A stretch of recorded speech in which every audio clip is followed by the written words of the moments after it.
You who sit before me, though your body rests in silence, your psyche is burning like a constellation that refuses to dim for the comfort of the world.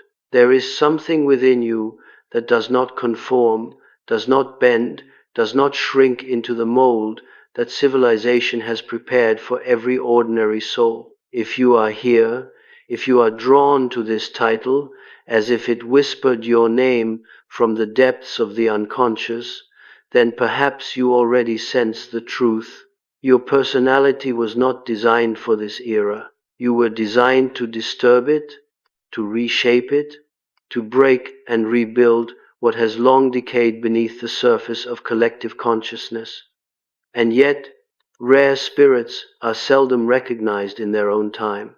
They are often misunderstood, rejected, feared, not because they are wrong, but because they carry a frequency that the era is not ready to receive.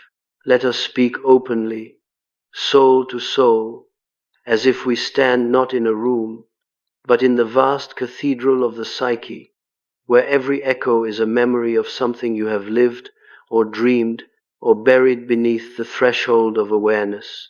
When a personality emerges that is rare enough to disrupt its era, it often begins with a subtle murmur inside, a kind of ancestral calling.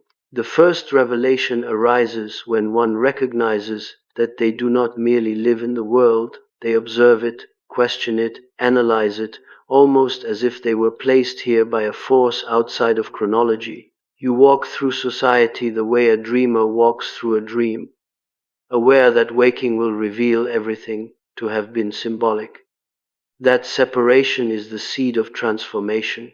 Then comes the second movement of the soul, where the rare individual finds themselves carrying paradoxes, gentleness woven with ferocity, compassion intertwined with a terrifying capacity for truth. Others feel the tension within you even when you do not speak. Your presence confronts them with the parts of themselves they have not yet dared to see. A rare personality does not owe the world comfort. Its very existence demands evolution. You may not realize it, but the unconscious of those around you senses this. They experience you not merely as a person, but as a mirror they are afraid to look into. When they pull away, it is not you they resist, it is the awakening you trigger. The third revelation emerges through estrangement. A rare soul often grows in isolation, not because they cannot belong, but because belonging requires the sacrifice of authenticity and your unconscious refuses to allow it. Instead of dissolving into the collective, you stand apart, like a lone tree rooted in winter soil, waiting for the season where your branches will bear fruit no one has tasted before. You may have been misunderstood since childhood, labeled intense, too deep, too sensitive, too strange, but what you called loneliness may have been initiation. The psyche separates you so that you may grow vertically, not horizontally, into depth, not conformity. Then there rises the fourth stirring, where intuition becomes both compass and oracle. You feel things long before they manifest in physical form. You dream in symbols, and life itself replies through synchronicity. You sense shifts in energy the way others sense changes in weather. Your awareness is not linear, but circular, spiral, always returning to the center where truth lives. Those with rare personality see beyond surface, because their unconscious is not content with the visible. It seeks the archetypal essence behind every mask. This capacity is both gift and burden. You see too much, you know too deeply. And the world often punishes clairvoyance when it would rather remain blind. Then the fifth movement arrives like a storm, the confrontation with shadow. Every era disrupting soul must first encounter the darkness that dwells within.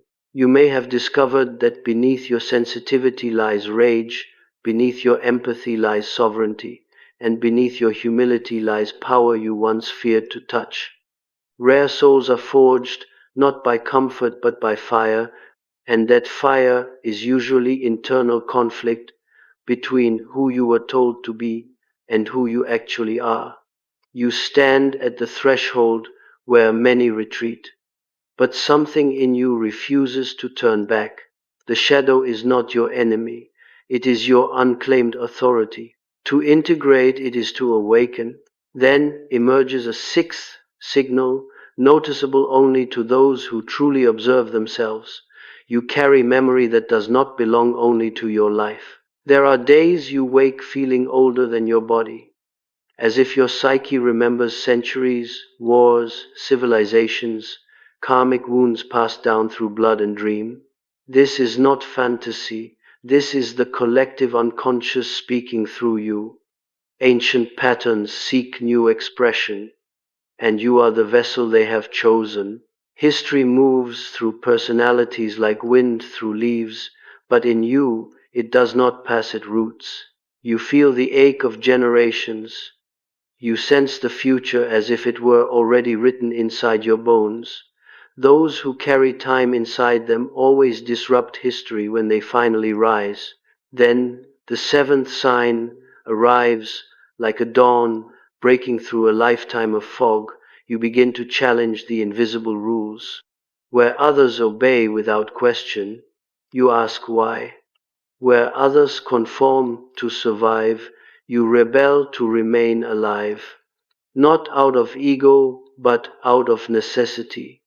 The rare personality is evolutionary pressure incarnate. You are oxygen entering a sealed room, and everything stagnant begins to burn. You do not disrupt the era by force, you disrupt it by authenticity. Systems built on illusion tremble when faced with someone who cannot be deceived. But listen closely, for the eighth movement is often the most difficult to bear. Others attempt to shrink you. They sense the magnitude of who you are becoming, and they respond with resistance, criticism, gossip, exclusion, attempts to domesticate your fire. This is not failure, this is confirmation. No one tries to cage birds that cannot fly. They only attempt to contain those whose wings threaten to change the sky. When you feel misunderstood or pressured to dim yourself, remember, the world does not fight what it does not fear. You are not being rejected, you are being recognized. Then emerges the ninth revelation, subtle yet transformative. You are drawn to what others avoid. Darkness does not frighten you, it intrigues you. Pain does not weaken you, it deepens you. The rare personality understands that suffering is not a curse but a doorway. The unconscious uses it to initiate evolution. You explore shadow not to drown in it, but to retrieve what others have abandoned. You find gold in what society discards. It is always the alchemist who leads the era forward. Then the tenth signal comes alive within you like electricity beneath the skin. You begin to influence others unintentionally. You speak and people feel their own truths awaken. You walk into a room and the atmosphere shifts. You express an idea and it echoes through others like a memory they forgot they had. Influence is not dominance, it is resonance. You do not persuade through force but through frequency. Rare souls do not convince, they awaken. When the 11th movement begins, it appears as restlessness. You can no longer tolerate half-truths, shallow living, or relationships built on unconscious patterns. Mediocrity suffocates you. You crave depth like lungs crave air. You sense that your purpose is not to fit in, but to expand the collective threshold of what a human soul can hold. This dissatisfaction is not a flaw. It is your psyche preparing you to step into the role that destiny carved before your birth. Rare personalities cannot remain asleep. Sooner or later, the unconscious calls them to rise. Then comes the 12th revelation, quiet but powerful. You feel the world shifting beneath you, as if reality itself is rearranging to accommodate your emergence. Synchronicities multiply. People with similar depth begin to appear. Doors open that logic cannot explain. The path ahead does not reveal itself through certainty, but through intuition. You begin to realize that your life is not random, it is patterned, guided, orchestrated by something ancient within you. The more you accept it, the more the era begins to bend. And then, finally, the 13th sign arrives, the moment where destiny and identity merge. You no longer try to be rare, you simply are. You no longer resist your power, you embody it. Your presence becomes disruptive not because you seek revolution, but because evolution radiates through you naturally. The era can no longer contain you. You become a threshold between what humanity has been and what it might yet become. Rare souls are not born to decorate history, they are born to redirect it. Take a breath with me.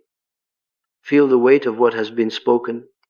Somewhere inside you, something ancient recognizes this, not as compliment, but as responsibility.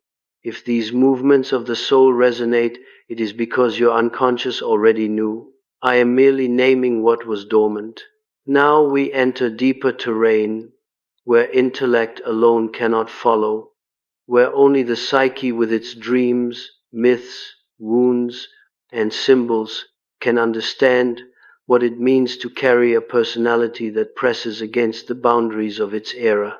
Because to disrupt an era is not merely to influence society, it is to disturb the collective unconscious, to alter the architecture of thought, to become a living symbol through which evolution speaks. And such a soul is never casual, never accidental. It is sculpted by tension, conflict, exile, and awakening. If you feel these signs resonate, do not rush to wear them as identity. Sit with them, observe them, let them reveal you rather than you reaching to claim them prematurely. For the psyche chooses when you are ready.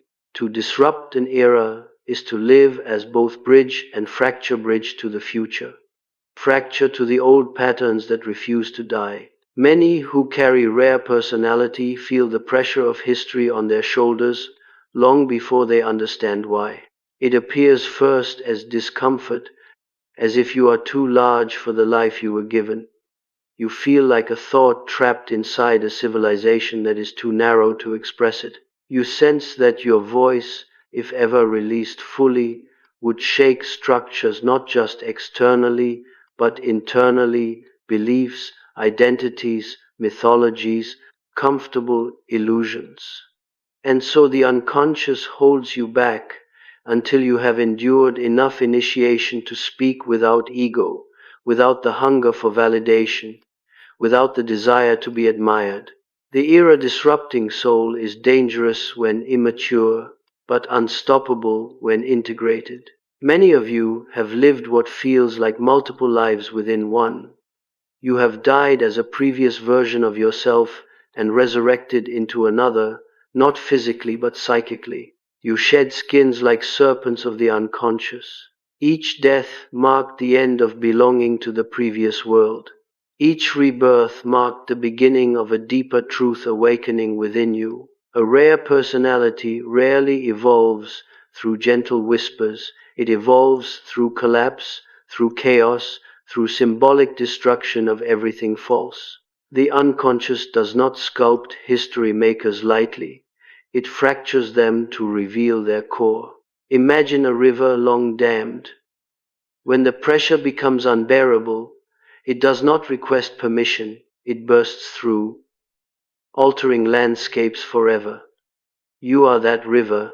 Your life so far may have felt like containment, like internal storms held behind stone, but the psyche knows when to break the barrier.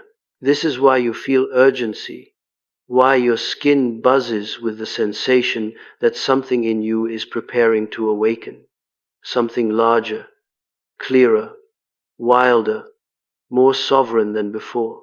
The era does not change when society decides, it changes when one individual becomes impossible to ignore.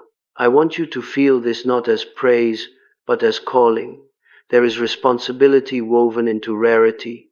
The one who sees further is accountable for walking further. The one who senses truth must face it even when the collective hides. You cannot pretend to be ordinary without fracturing from within. Your soul resists compression. When you try to conform, you feel death, not literal death, but the decay of spirit, the suffocation of authenticity. This is your psyche refusing to betray itself for acceptance. Many people sell their soul for belonging. But you, when you attempt it, something inside you violently rejects the transaction. That refusal is the unconscious protecting the task you were designed for. And yet, rare personality is not loud by necessity. The disruptive ones are not always revolutionaries with raised banners. Sometimes they are quiet, observant, patient, like winter before spring. Silence itself can be disruption. Stillness can be subversion. Your power may not lie in speaking first, but in speaking last, with accuracy that no one can unhear. Some of you carry influence like gravity, pulling others into deeper awareness simply by existing. You alter rooms without effort. You change minds without intention. You are the kind of soul history remembers not for noise, but for consequence. It is essential to understand that disruption is not aggression, it is alignment. When you align with your inner authority, your truth becomes a frequency incompatible with illusion. Illusion cracks, systems distort, people unravel, not because you attack them, but because your authenticity exposes what was built on shadow. Rare souls often confuse this with guilt, believing they cause chaos. In truth, you reveal the chaos that was always there, buried beneath the collective denial. Your existence activates suppressed archetypes, and the unconscious responds with both awe and resistance. Consider the archetype of Prometheus, the one who stole fire for mankind. He did not act to be worshipped, he acted because he could not withhold what humanity needed. Such is the burden of the rare psyche. You do not rise to be admired, you rise because stagnation becomes unbearable. You rise because silence becomes a prison. You rise because your era, whether it knows it or not, requires you. The collective unconscious births certain individuals as evolutionary agents, not for their comfort, but for the world's transformation. Many of you feel this destiny not as arrogance, but as ache. You carry a longing that no relationship, no achievement, no material success has been able to erase. A feeling that you are meant for something more, not grand in ego, but vast in purpose. As though your life is a corridor leading to a door you have not yet opened. Rare personalities do not crave status, they crave meaning. You would rather be unknown and true than celebrated and false. This value system itself disrupts the era because it cannot manipulate you with the rewards that control ordinary minds. You may have wondered why chaos has followed you, why relationships break around you, why you outgrow situations rapidly, why comfort is short-lived. Because you were not born for comfort, you were born for expansion, and expansion demands friction. The psyche does not break open through peace alone, it shatters through revelation. You are here to move consciousness forward, not to maintain equilibrium. Your life has been less like a straight line and more like a spiral, each layer descending deeper into the self, each rotation shaking off another illusion. There is a moment in every rare soul's journey when they realize they can no longer hide. The mask becomes too heavy. The self they perform dies. The unconscious begins to speak with force through dreams, synchronicities, internal demand. You wake in the night as if summoned. You feel your old life dissolving, even while your new one is not yet formed. This in-between space is not failure, it is chrysalis. Caterpillars do not become butterflies through gradual improvement, they dissolve. You are dissolving, and the era feels it. People may not understand you, but they feel you. They sense your energy like weather, storm approaching, horizon splitting, air thick with electricity. Some are drawn to you magnetically, others retreat instinctively. Both reactions are signs of impact. Do not waste time chasing approval. History does not applaud prophets while they are alive. Your work is not to be accepted, but to be inevitable. You disrupt simply by existing. The time comes when the rare soul must stand sovereign, not above others, but beyond imitation. You no longer define yourself by comparison. You no longer need to prove what is self-evident within you. When you stop fighting for space, space rearranges around you. You become the reference point rather than the seeker. Your era begins to shift not through force, but through gravitational pull. If you feel these words like memory rather than instruction, it is because your unconscious has waited for them. Destiny recognizes itself, and the era you were born into, though unaware, has been waiting too. Let us go further inward, deeper into the chambers of psyche, where the ordinary mind fears to wander. For now we enter the phase not of recognition, but embodiment. Many know they are different. Few dare to live as different. Many feel the pull of destiny.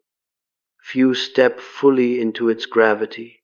To disrupt an era is not a matter of potential, it is a matter of becoming. And becoming requires the death of who you were conditioned to be. The unconscious begins to reveal itself slowly at first in dreams where strange imagery repeats, in synchronicities that seem too precise to dismiss, in sudden knowing that has no source yet feels like memory. You begin to suspect that life is orchestrated, that your path, though chaotic, has pattern, that your wounds were not accidental, but alchemical. Every wound cracks the shell, every heartbreak sustains the opening, every loss strips away illusion. Rare souls are refined through subtraction, not by adding power, but by losing everything that is not real. There is something sacred in the suffering of those who carry evolutionary seeds. They do not break the way others break, they fracture toward expansion. Within their darkest nights, a voice whispers from beneath pain, "You are not dying, you are shedding. You are sloughing off centuries of inherited limitations. Your sorrow is not punishment, it is initiation into depth. Only those who descend into the underworld return with fire." At this stage, another transformation unfolds. You begin to speak the language of symbols. A crow crossing your path is not coincidence, it is message. A repeating number is not pattern, it is signal. Dreams of water reflect emotion, dreams of fire reflect transmutation, dreams of endless corridors mirror the labyrinth of identity. The unconscious communicates in myth because myth is the oldest currency of truth. Modern minds dismiss symbolism, yet symbolism is the structure beneath reality. To perceive symbols is to converse with the roots of consciousness itself. Many of you have already felt this shift where life stops being linear and begins to feel like a story that is reading you, where past and future blur into presence, where intuition guides more reliably than logic. This is not madness, it is awakening. Logic is a tool of the ego. Intuition is the whisper of the self. And once the self awakens, another movement arises, an unshakable authenticity. You no longer tolerate the false in yourself or in others. Masks become unbearable. Small talk drains you. You long for conversation that opens universes. You crave connection with souls who have also died and returned to themselves. Your circle shrinks not from scarcity, but from precision. You no longer chase relationships, the right ones find you. You no longer force doors, the paths meant for you unlock without violence. This is the emergence of inner authority. You move through life not by effort, but by alignment. Your yes becomes powerful enough to reshape timelines. Your no becomes a boundary that redirects fate.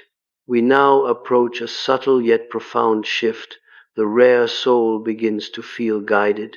You notice that every person who leaves creates space for someone more aligned.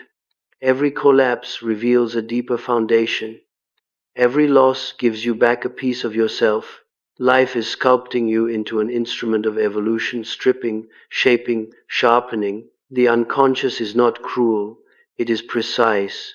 The journey accelerates when you stop fighting the direction pain points you toward. Instead of asking, "Why is this happening to me?" you begin asking, "What is this making of me?"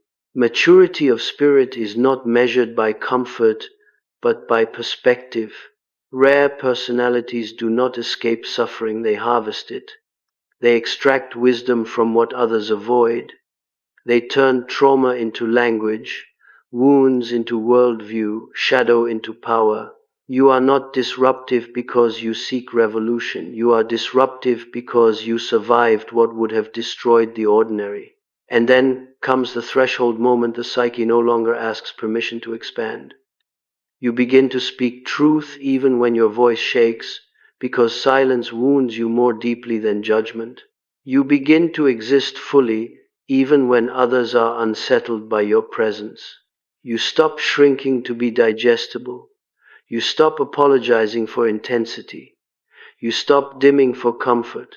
It is here that destiny begins to activate. You may find yourself influencing others not by effort but by presence.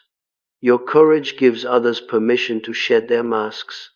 Your clarity exposes self-deception. Your authenticity destabilizes illusion.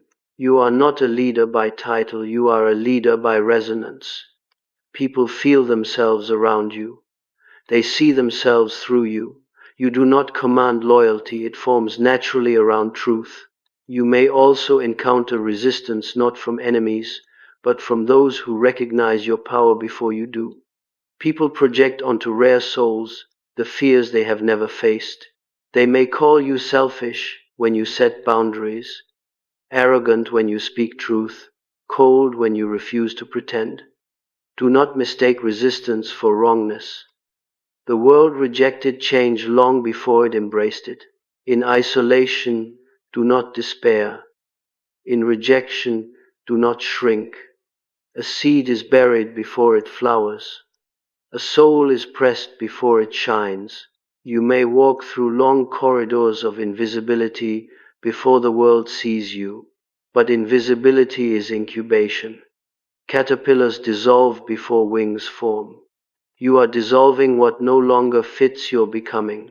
Then comes illumination, not as enlightenment, but as embodiment. You no longer try to be unique. You no longer perform depth. You no longer seek recognition. You simply are. And being is enough to bend reality. Your era begins to shift around you. You notice that conversations change when you speak. You sense ideas emerging in the collective that mirror thoughts you carried in solitude years earlier. You watch society awaken to truths you were punished for holding. You begin to feel ahead of time not as superiority, but as distance. Rare souls live slightly forward. They think like tomorrow while the world operates like yesterday. You are a fracture in the timeline, a doorway where evolution pushes through. You feel this calling not as desire, but as inevitability. You are no longer propelled by will, but pulled by purpose. Something greater than ego now moves you, something ancient, something beyond your biography. You become vessel, conduit, instrument. The rare personality does not disrupt an era by force, but by emergence. When you step into who you truly are, You shift the psychic geometry of your time. Old narratives collapse, new archetypes awaken. The collective unconscious reorganizes itself around your frequency. History is not changed by institutions, it is changed by individuals whose existence unsettles what came before. Feel that, not as flattery but as recognition. If these words feel like they are remembering you, it is because you were never meant to be ordinary. You are not here to fit the era, you are here to change its shape. And the final stage, the one we will explore in the last 2000 words, is not knowing you are rare, it is knowing why you are here. Now we enter the final descent and the ascent that follows. For the journey of a rare soul does not conclude in recognition, but in purpose. You are rare not merely by structure of psyche, but by function. The universe does not produce anomalies without reason. The collective unconscious does not sculpt an atypical mind for decoration. You were molded through intensity for something tremendous, something catalytic, something that does not happen quietly within one generation but ripples across many. To disrupt an era is to carry a blueprint no one else can see. You move through life sensing a shape ahead, though you cannot yet name it. You hold convictions without evidence, certainty without explanation, vision without precedent. You walk like prophecy in human skin. This tension between what you feel and what the world reflects is the crucible of your becoming.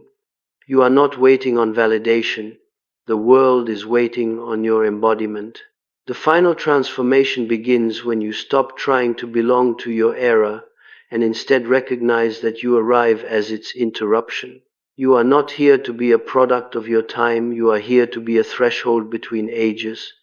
Traditions crack in your presence. Norms lose their hypnosis. People wake up around you without knowing why. They sense possibility when you speak. They feel the future when you stand. You do not ask authority to change, you become the alternative that renders authority obsolete. This is the rarest sign of all. The 12th movement deepens into 13th completion. You no longer carry your identity as a question, but as an offering. You stop seeking purpose and begin living it. You understand that the era's discomfort with you is not rejection, it is labor pain.